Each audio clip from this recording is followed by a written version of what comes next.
नमो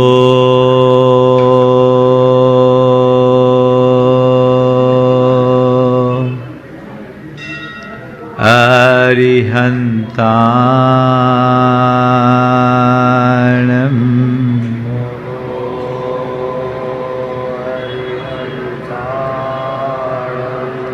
नमो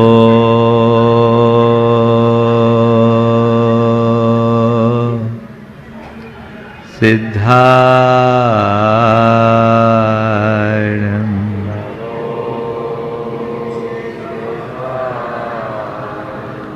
नमो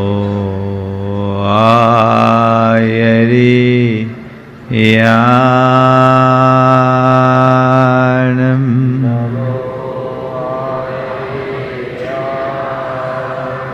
नमो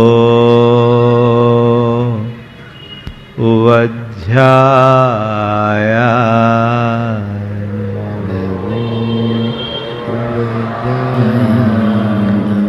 नमो लोये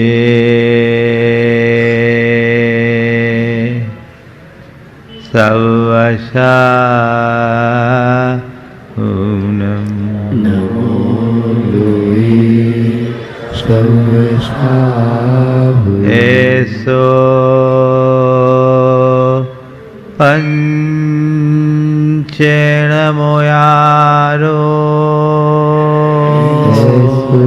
पंचेणमोयारो सर्वपावपणाशनो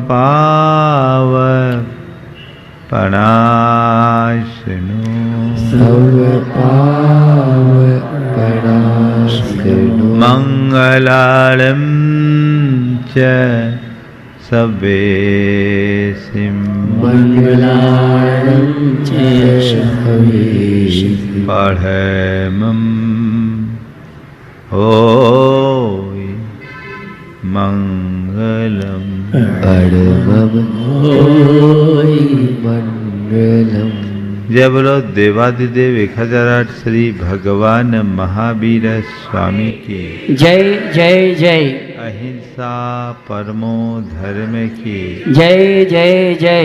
परम पूज आचार्य गुरुवर श्री विद्यासागर जी महाराज की जय जय जय। बोले नवाचार्य श्री समय सागर जी महाराज के, गुणैतन पीड़िता परम पूज मुनि श्री प्रमाण सागर जी महाराज के, मुनि श्री निर्वेक सागर संधान सागर जी महाराज के नमोस्तु गुरुवर।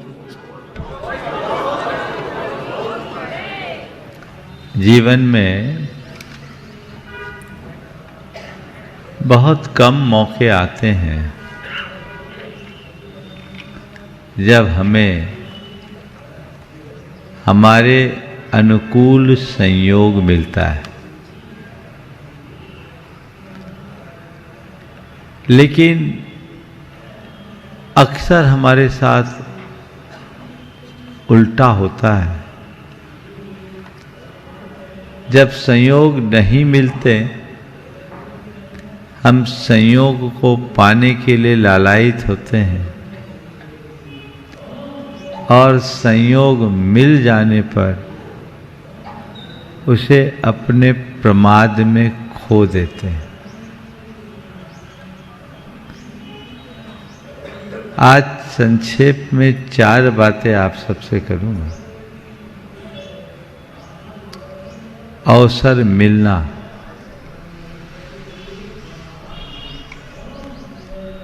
अवसर खोना, अवसर खोजना और अवसर का लाभ उठाना। अवसर मिलना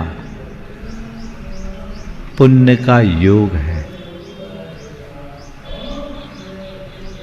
पुण्य के योग से हमें अच्छे अवसर की प्राप्ति होती है।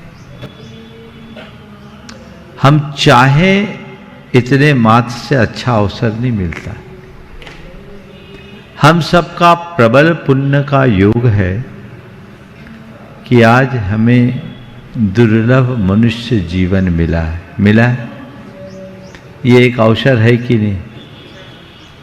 और इस मनुष्य जीवन में भी हमें अपने जीवन को बेहतर बनाने के एक से बढ़कर एक कई अवसर मिले हाँ,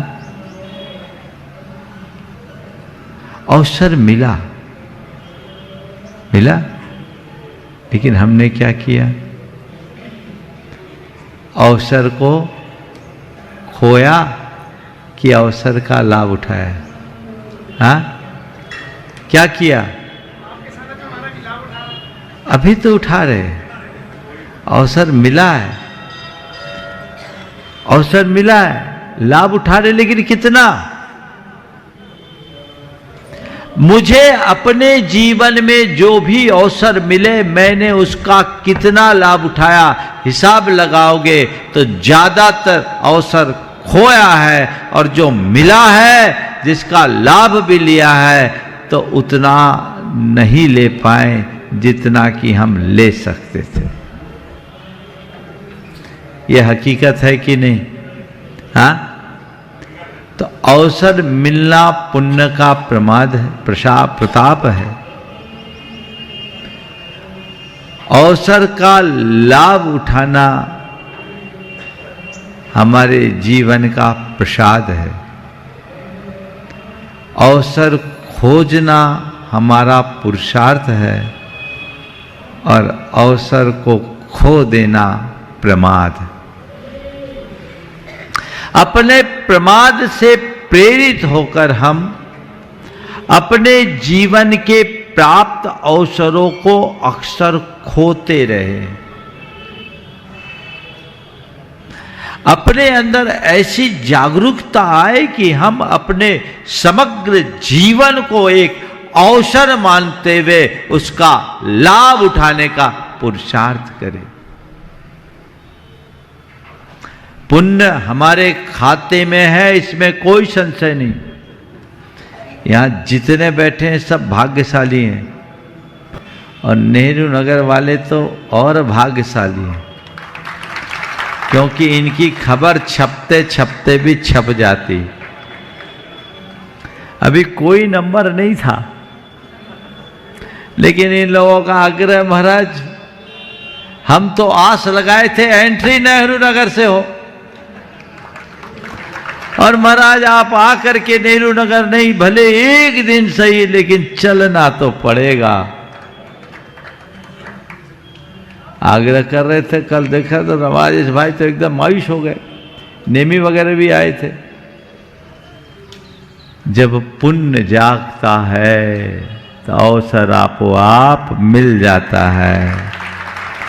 हमने भी सोचा चलो ठीक, पहले एक दिन बात का सोच रहे थे, संयोग आपके और अनुकूल हुआ और आज आना हुआ, और यहाँ आने के बाद पता चला कि आपके जिनालय का आज स्थापना दिवस भी है। यह अवसर तुम्हें पुण्य से मिल गया, अब ले तो आए हो, क्या करना?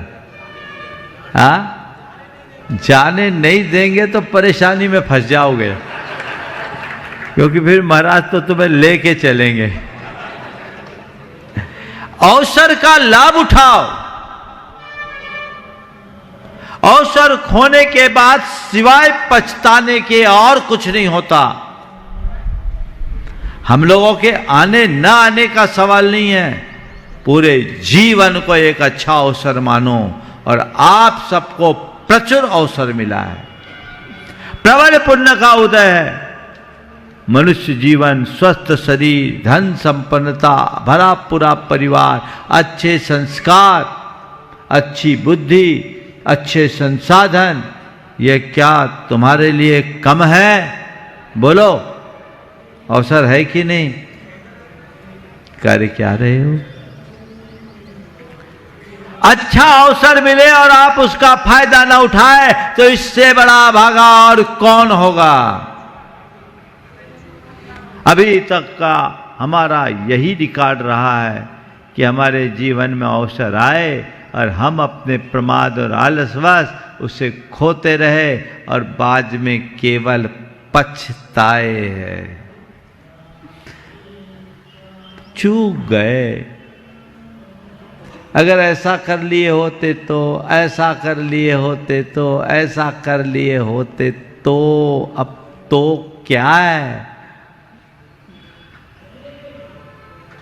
अब पछतावे होत क्या, जब चिड़िया चुग गई खेत। सबको पता है, पर सबकी खेत चिड़िया चुग गई। काल की चिड़ैया ऐसी है जो सबके खेत को चुगती है।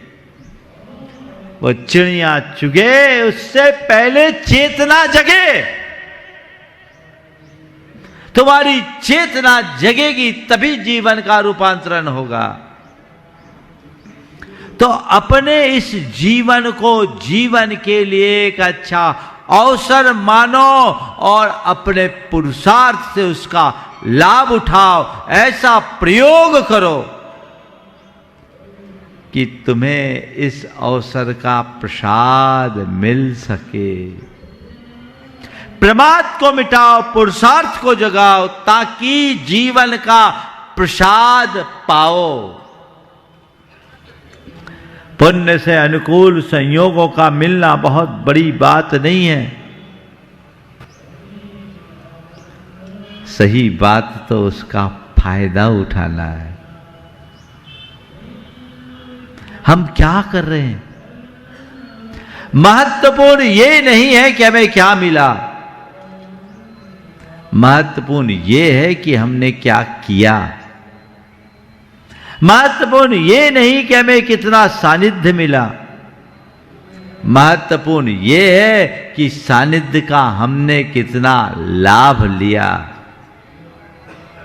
चेतना जागृत हो तो क्षण भर के सानिध्य से पूरा जीवन बदल जाता है, और चेतना सुप्त हो तो जिंदगी भर सानिध्य में रहने के बाद भी हम जहां के तहां रह जाते हैं। हम कहां हैं, हमारी स्थिति क्या है, ये हमें जानने की जरूरत है, समझने की जरूरत।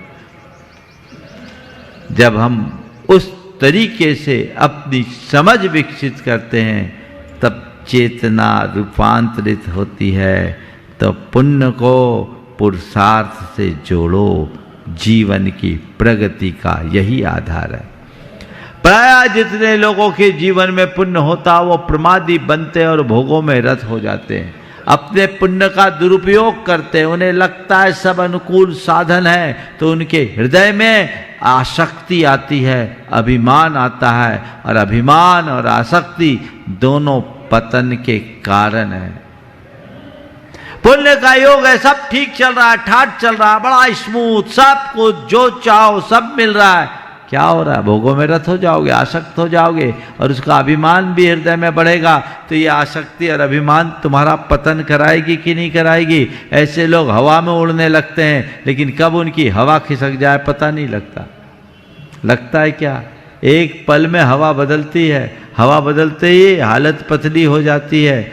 बंधुओं, इसलिए संत कहते हैं हवा में मत उड़ो, क्योंकि दुनिया में जो कुछ है सब हवा है, कब हवा हो जाए पता नहीं। जीवन के यथार्थ को समझो और इस पुण्य को पुरुषार्थ से जोड़कर उसका प्रसाद पाने की कोशिश कीजिए। प्रमाद से बचिए, जीवन तभी आगे बढ़ पाएगा और हम अपने जीवन को सुंदर या बेहतर बनाने में समर्थ हो पाएंगे। कई बार हमें अच्छे अवसर मिलते हैं, लेकिन हम अपनी नादानी के कारण उस अवसर का फायदा नहीं उठा पाते। एक व्यक्ति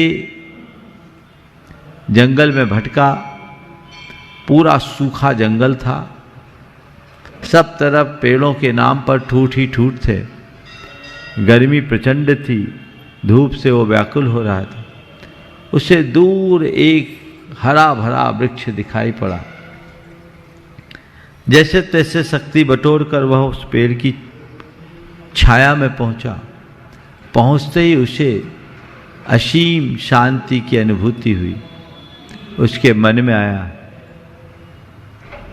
कितनी शीतलता है, छाया तो मिल गई, प्यास के मारे कंठ सूखा जा रहा है, काश पानी पीने को उपलब्ध होता तो बड़ा अच्छा होता।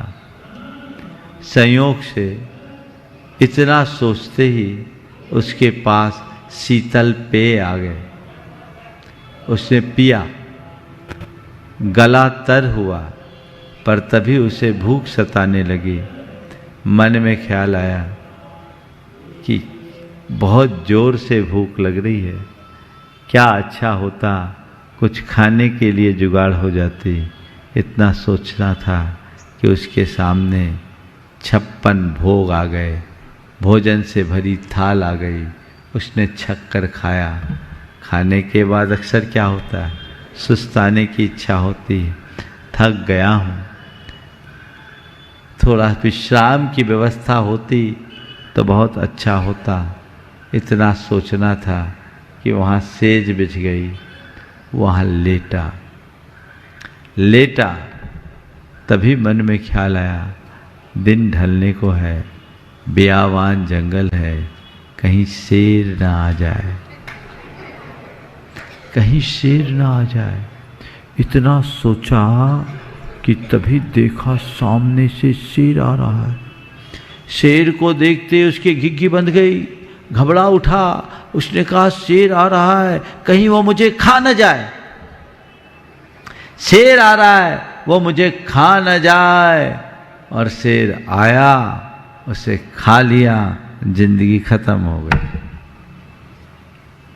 कहानी आपको रोचक लगी ना? ये कहानी एक काल्पनिक कहानी, पर ये कहानी किसी और की नहीं, हमारी तुम्हारी सबकी कहानी। क्या है? दरअसल वो जो पेड़ था वो कोई साधारण पेड़ नहीं था, वो कल्प वृक्ष था। वो साधारण पेड़ नहीं था, वो कल्प वृक्ष था। और कल्प वृक्ष के विषय में ऐसा कहा जाता है कि कल्प वृक्ष के नीचे आप जैसी भावना भाव वैसा हो जाता है। वो इसे नहीं जानता था। वो कल्प वृक्ष के नीचे था, जो सोचा वो आता गया। काश उसे पता होता कि ये कल्प वृक्ष है, तो जिस कामना से शेर आया उसी कामना से शेर को वो लौटा भी सकता था, पर उसे वो नहीं जानता था। जानता तो ऐसा नहीं होता। संत कहते हैं तुम्हारा जीवन भी एक कल्प वृक्ष के समान है, तुम इसे जानो और अपने शुभ संकल्पों से जीवन का कायाकल्प कर लो। लेकिन अक्सर मनुष्य अपने जीवन के इस कल्प वृक्ष के महात्म को न जानने के कारण अपने मन के दुष्ट संकल्पों से प्रेरित होकर दुखों का पात्र बन जाता है। सबको एक दिन काल रूप सिंह खा जाता है। हर कोई आज तक काल का ग्रास बनता आया है। काश हम अपनी चेतना को जगाएं और कालजयी बनने का रास्ता चुनें, जिससे जीवन को बेहतर बनाया जा सके, जीवन का पथ प्रशस्त किया जा सके। तो वो पुरुषार्थ हमें करना है, जीवन को आगे बढ़ाने का प्रयत्न करिए, लाभ उठाइए। दुर्लभ मनुष्य जीवन है, आज है कल रहे कोई ठिकाना है। कितने दिन की जिंदगी है बोलो? कोई कह सकते हैं? अभी 3-4 दिन पहले की घटना आप लोगों ने सुनी कि नहीं सुनी? पूरे देश में वायरल हुआ क्लिप। हाँ, क्या हुआ?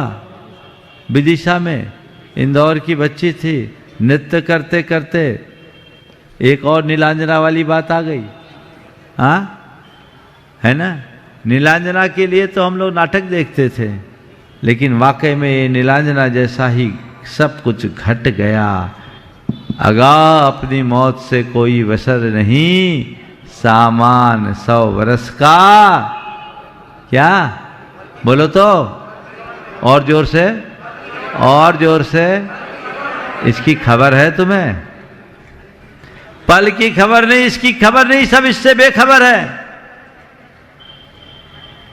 संत कहते हैं समझो, अपनी चेतना को जगाओ, जीवन का पथ प्रशस्त करने के लिए सचेष्ट हो जाओ, जिससे जीवन बेहतर हो। आज संयोग आप लोगों के अनुकूल बना, हम लोगों का यहाँ आना हुआ। समाज बहुत समर्पित समाज है, सदा से जुड़ी रही है। तत्परता से लगी रही है, ऐसे ही लगे रहिए, भावना बना करके रहिए।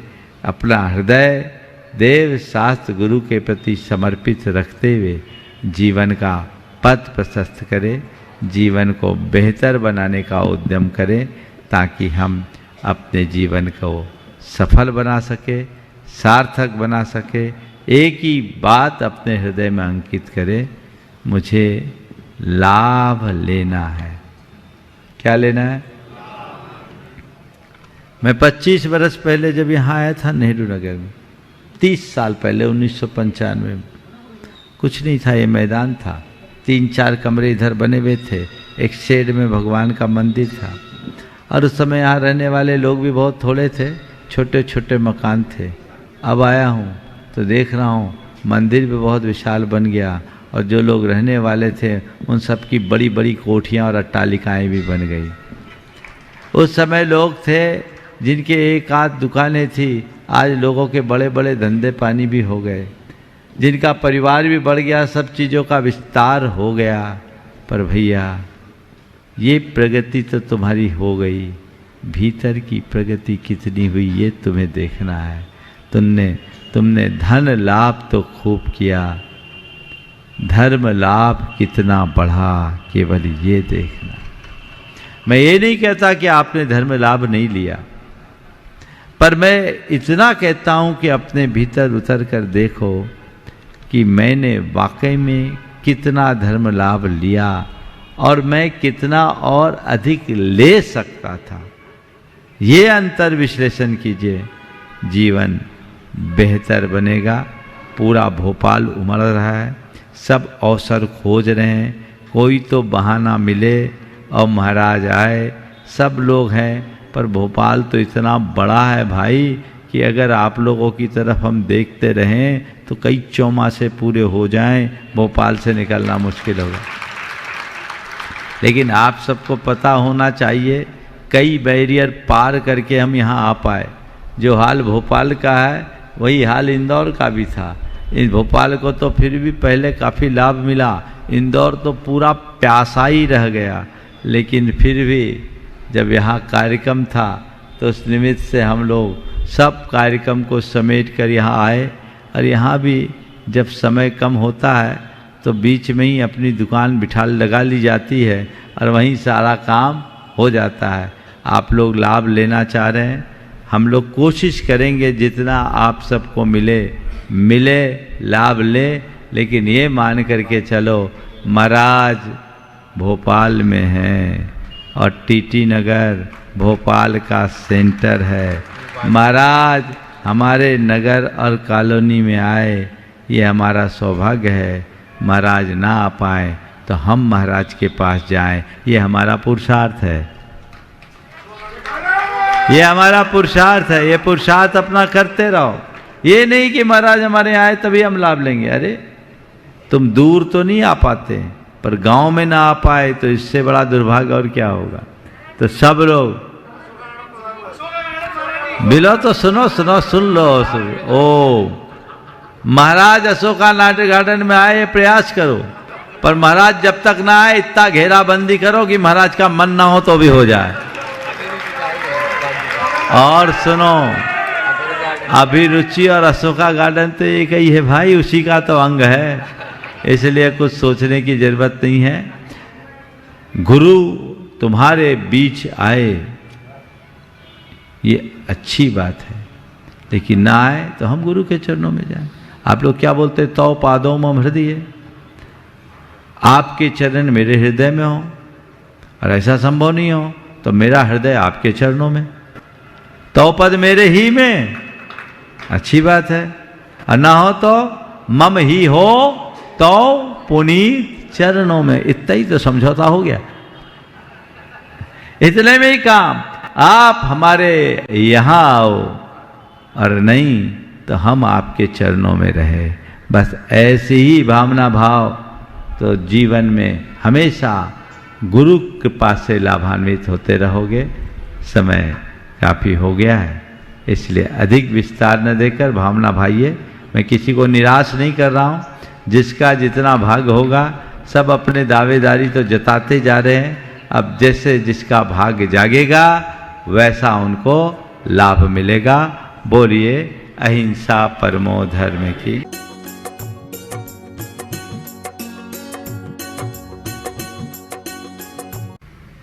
जय बोलो देवाधिदेव 1008 श्री भगवान महावीर स्वामी की।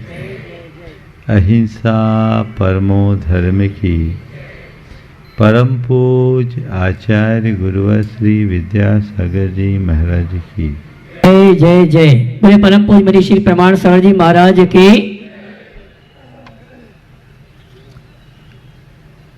अभी आप सब जीवन के आंतरिक विकास के विषय में महाराज श्री का मार्गदर्शन ले रहे थे। ये बात सही है कि हमारा जीवन हमारे ही आश्रित है। हम स्वयं अपने जीवन के बिगाड़ सुधार के मालिक हैं। जब तक हम खुद अंदर से तैयार न हो और अपनी योग्यताओं को विकसित न करें, हमारा जीवनोद्धार नहीं हो सकता। धार्मिक समागम और गुरुजनों का प्रवचन केवल एक निमित्त है। इस निमित्त को पाकर जो अपने आप को रूपांतरित करता है उसका जीवन चमत्कृत होता है, और जो केवल सुनकर के रह जाता है वो चिकना घड़ा बन जाता है। हमें ये देखना है कि मैं कहाँ हूँ। मेरी स्थिति चिकने घड़े जैसे तो नहीं है। यदि है तो फिर बाकी सब बातों का कोई अर्थ नहीं रह जाता। संत कहते हैं अपने आप को बदलने की ठानो, अपने आप को रूपांतरित करने के लिए संकल्पित हो जाओ, जिससे कि जीवन को बेहतर और सुंदर बनाया जा सके। विगत दिनों आप सबसे बात चल रही थी जीवन को सफल और सार्थक बनाने वाले पुरुषार्थों की। आज उसी क्रम में तीसरे पुरुषार्थ का क्रम है काम पुरुषार्थ। काम को मनुष्य की एक दुर्बलता के रूप में देखा जाता है और कामाश्रय को अशुभ और पापात्मक दृष्टि से देखा जाता है। पर संत कहते हैं काम भी हमारे जीवन का पुरुषार्थ बन सकता है। काम और काम पुरुषार्थ में मौलिक अंतर है। बिना किसी मर्यादा के काम का आश्रय लेना काम सेवन है, और नैतिकता और मर्यादाओं की सीमा में रहते हुए कामाश्रय लेना काम पुरुषार्थ है। हमारे यहाँ काम की बात नहीं की गई, काम पुरुषार्थ की बात की गई। ऐसा इसलिए कि काम तो कभी शेष रहता ही नहीं। काम को नियंत्रित करना जरूरी है। हमारे मन में दो प्रकार के काम हैं, एक इच्छा काम और दूसरा रति काम। ये दोनों हमें आकुलित करने वाले हैं, क्योंकि दोनों में अतृप्ति है। हम अपनी मन की एक इच्छा को पूरी करते हैं, दूसरा स्थान बना लेती है। जीवन के आदि से लेकर आज तक हमारी इच्छाएं कभी पूरी नहीं होती, वो अतृप्त ही रहती है। तो संत कहते हैं इच्छा की पूर्ति तृप्ति का आधार नहीं है, इच्छाओं का नियंत्रण ही इच्छा मुक्ति का आधार है। इच्छा की पूर्ति में सुख नहीं मिलता, इच्छा से मुक्ति में सुख मिलता है। तो सुख चाहिए तो दिशा बदलिए। अभी तक इच्छा पूर्ति की ओर अग्रसर रहे, अब इच्छा मुक्ति की ओर मुड़ो। धर्म हमें एक ही पाठ पढ़ाता है, इच्छाओं से मुक्ति का। अपनी इच्छाओं से मुक्ति को पाना है तो उसके लिए क्रम से आगे बढ़े। तो दूसरा काम है रति काम, जो मनुष्य की विषय वासनाओं को भड़काता है, उसका भी कोई अंत नहीं। संत कहते हैं इस काम को नियंत्रित करो, और नियंत्रित करने में धर्म ही एक आलंबन है। तो काम का आश्रय लेना है तो लो, लेकिन धर्म का नियंत्रण रखते हुए। गृहस्थ को अर्थ और काम दोनों के आलंबन की छूट दी गई।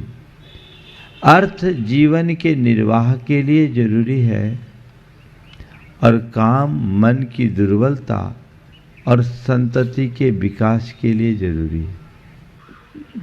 ये जरूरी है तो संतति के लिए विवाह। और तीसरा उद्देश्य है रति, जो एक आम गृहस्थ अपने मन की दुर्बलता को दूर न करने के कारण, कर न पाने के कारण रति का आश्रय लेता है। और रति के लिए काम है, पर संत कहते हैं काम काम में नहीं संयम में है। क्योंकि काम से काम की पूर्ति नहीं हो सकती। जैसे आग से आग को बुझाना असंभव है, वैसे ही काम से काम को पूर्ण करना असंभव है। इसे संयम के मार्ग से ही धीरे धीरे नियंत्रित किया जा सकता है। इसका ही नाम काम पुरुषार्थ है। कितनी मौलिक अवधारणा है।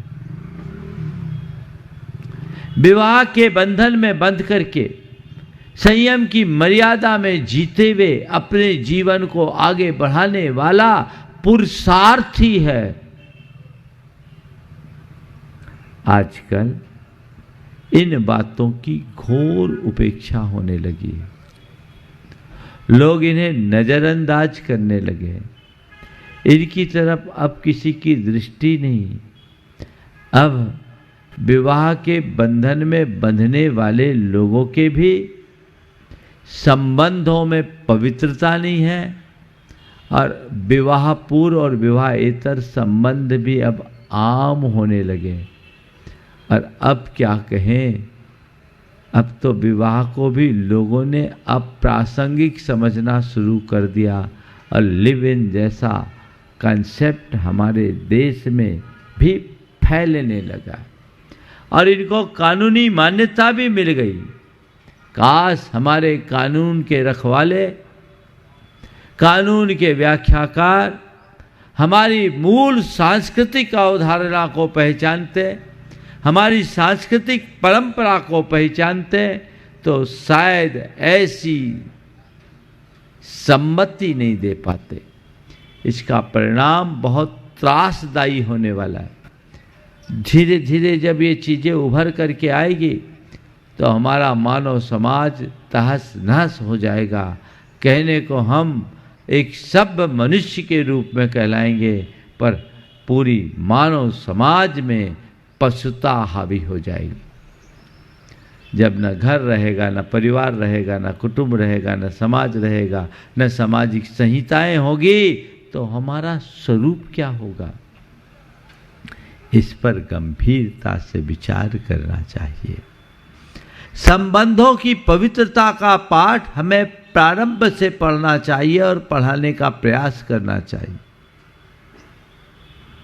काम से निष्काम होने की यात्रा, यही काम पुरुषार्थ का मूलभूत ध्येय है, जिसे हमें बहुत प्रमुखता और प्रबलता से अपनाना चाहिए और धीरे धीरे आगे बढ़ने का प्रयास करना चाहिए।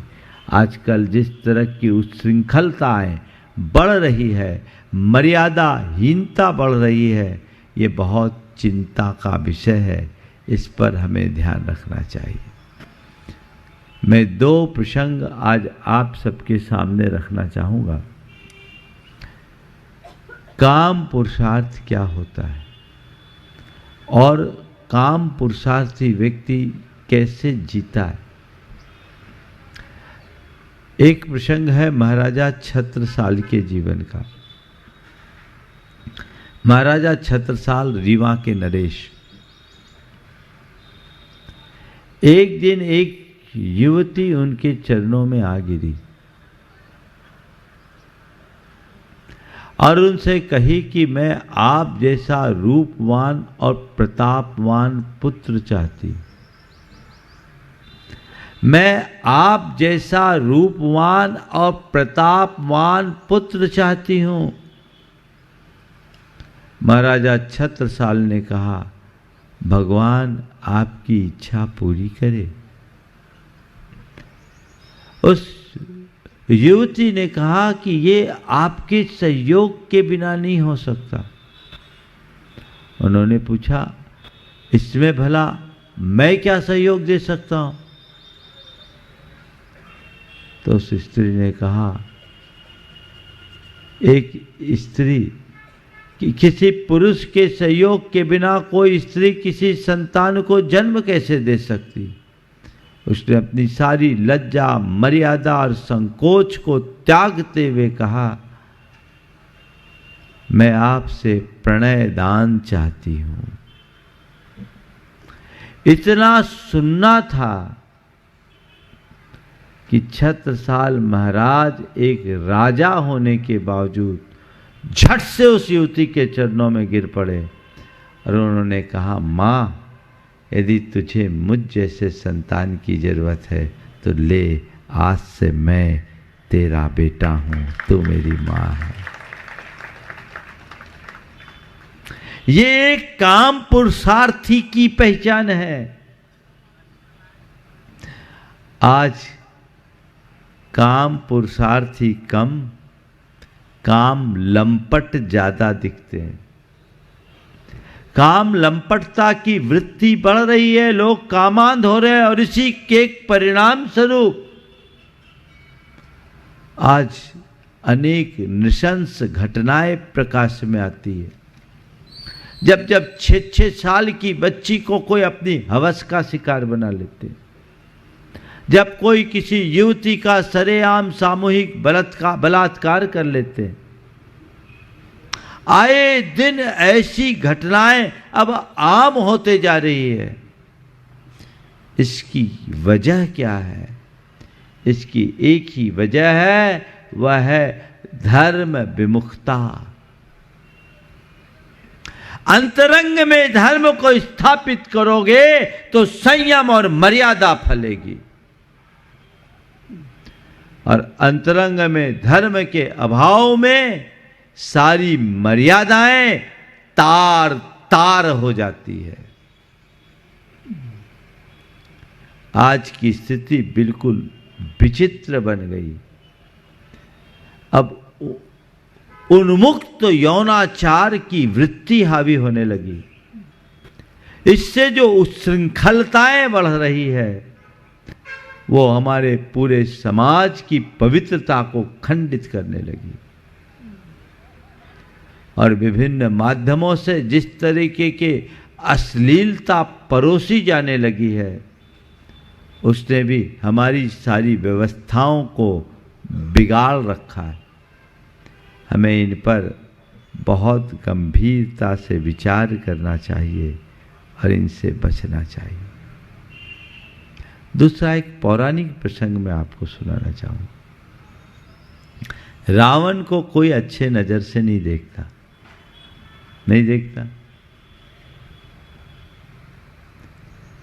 रावण का जीवन कलंकित हुआ। क्यों हुआ पता है?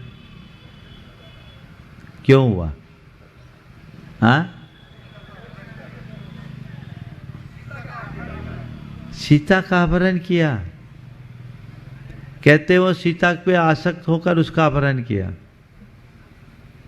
इसलिए रावण कलंकित हुआ। लेकिन नहीं, रावण ने सीता का हरण किया पर वो कामांध नहीं बना, वो मानांध था। कामांध होता तो अपनी दरिंदगी दिखा देता। सीता के साथ उसने बलात्कार नहीं किया, हाथ भी नहीं लगाया, क्योंकि वो एक संकल्प में बंधा था कि जो स्त्री मुझे नहीं चाहेगी मैं उसके साथ बलात्कार नहीं करूंगा। जैन पुराणों की ये कथा है। हरण करने के उपरांत भी उसने उसे किसी तरह से छेड़ा नहीं। सीता की पवित्रता बनी रही। लेकिन रावण जब लगा कि सीता मुझे स्वीकार नहीं कर रही है, मेरे काम की नहीं, अशोक वाटिका में छोड़ तो दिया, लेकिन उसे मुक्त करने का है भाव नहीं जगाया, क्योंकि उसके मन में अभिमान था कि अगर मैं सीता को लौटा दूंगा तो लोग क्या कहेंगे, बड़ा विद्याधर बना फिरता था, जमीन पर चलने वाले 2 लड़कों से हार गया। ये जो अभिमान था ना, उसने उसका पतन करा दिया। उसने कहा मैं सीता को लौटाऊंगा, पर युद्ध के बाद। रावण के जीवन का जो दूसरा पक्ष है वो मैं आज आप सबको बताना चाहता हूं। पद्म पुराण में एक कथा आती है कि नल कुबर नाम का एक राजा था। उसकी रानी थी उपरंभा। नल कुबर बड़ा प्रतापी राजा था। उसने अपने किले को अभेद्य बना रखा था। चारों तरफ किलों में कुछ ऐसे संयंत्र स्थापित कर रखा था जो रडार सिस्टम का काम करता, कोई भी विमान आए उसे खींच लेता। वो अजेय था, उसका किला अपराजेय था। रावण उस पर विजय पाना चाहता था, क्योंकि वो दिग्विजय में निकला, पर उसके किले में घुस पाना रावण के लिए असंभव सा था। बहुत हाई टेक्नोलॉजी थी उस समय की। इधर रावण नल कुबर की पत्नी उपरंभा रावण के गुणों में आसक्त हो गई। उसे पता चला कि रावण अपने पूरी सेना के साथ किले के बाहर पड़ाव डाले हुए है, तो वो और अधिक उतावली हो गई। वो पूरी तरह कामांध हो गई। उसका खाना पीना सब कुछ छूट गया।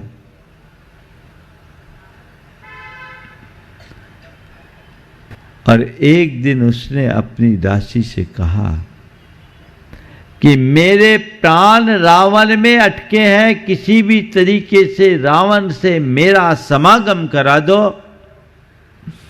अन्यथा अब मेरा जीना मुश्किल है।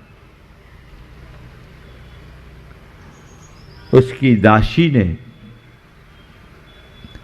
रावण तक ये प्रस्ताव पहुंचाने का आश्वासन दिया, और वो रावण के शिविर में गुप्त मार्ग से गई। रावण के सामने ये प्रस्ताव रखा। जैसे ही रावण के कान में ये बात आई, उसने दोनों कानों में उंगलियां डाल दी। क्या प्रस्ताव लाए? मैं इसको कैसे स्वीकार कर सकता? एक पर परिणीता स्त्री को मैं कैसे अपना सकता हूं? कहते विभीषण वही थे। क्या भैया, इस समय हमें कूटनीति का प्रयोग करना चाहिए, उपरंभा को आने दीजिए ताकि अंदर प्रवेश का मार्ग जाना जा सके। रावण को एक पल नहीं लगी, उसने अपना पैतरा बदला, बोला ठीक है, अगर उसके प्राण मुझ में अटके तो ले आ। अब उपरंभा तो बावली हो रखी थी, वो सीधे रावण के पास आ गई और अपना मनोभाव प्रकट कर दी। रावण ने कहा ठीक, तुम्हारे मनोभावों को मैं पूरा करूंगा, पर ये कहाँ, जंगल के शिविर में कहाँ, टेंट के नीचे कहाँ, ये तो राजमहलों में ही अच्छा लगेगा।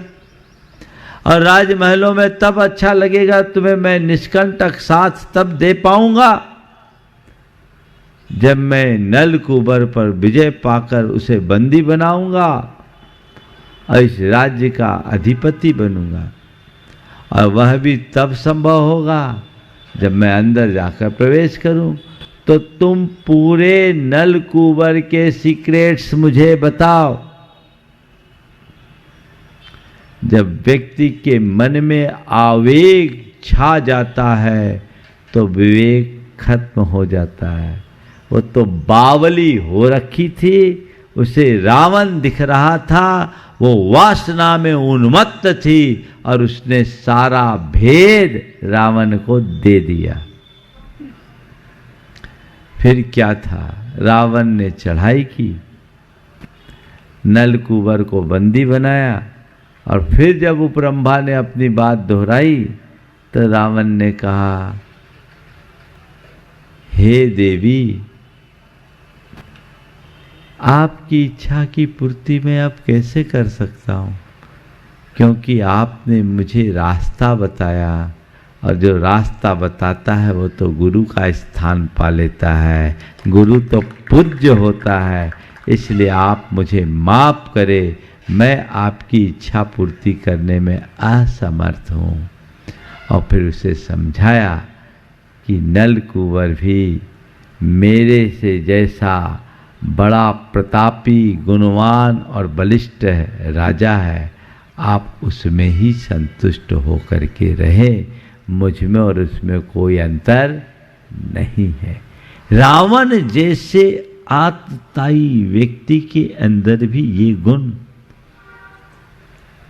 हमने सुना है बहुत सारे चोर, लुटेरे और डकैतों के साथ भी ऐसा प्रसंग हुआ कि उन्होंने कभी पर नारी पर हाथ नहीं रखा।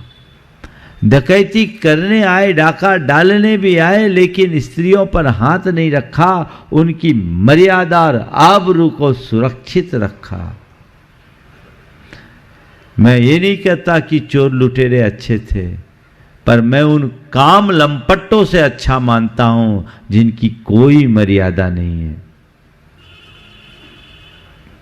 अपने जीवन में ऐसी ही मर्यादा घटित होनी चाहिए। जीवन को बेहतर बनाने का यही एक रास्ता है। तो जो उद्देश्य है उस उद्देश्य से भरकर आप धर्म से नियंत्रित काम का आश्रय लीजिए, जिसमें मर्यादा हो और संयम हो। अनासक्ति के साथ जिए। हम काम हमारा लक्ष्य नहीं होना चाहिए, राम को अपना ध्येय बना करके चलना चाहिए, ताकि निष्काम होकर हम परम धाम तक पहुंच सके। ये दृष्टि जब अंतरंग में विकसित होगी तो हम सबका जीवन धन्य हो सकेगा।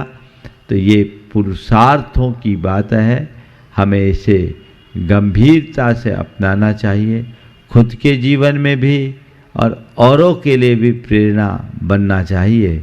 आज किसी भी उम्र में और कोई भी अवस्था में इस तरह की विकृतियां देखने को मिलने लगी है, ये कतई उचित नहीं है।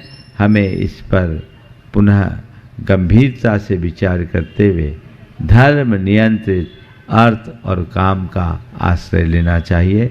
यहीं पर विराम लूँगा। आज बोलिए परम पूज्य आचार्य गुरुवर श्री विद्यासागर जी महाराज की।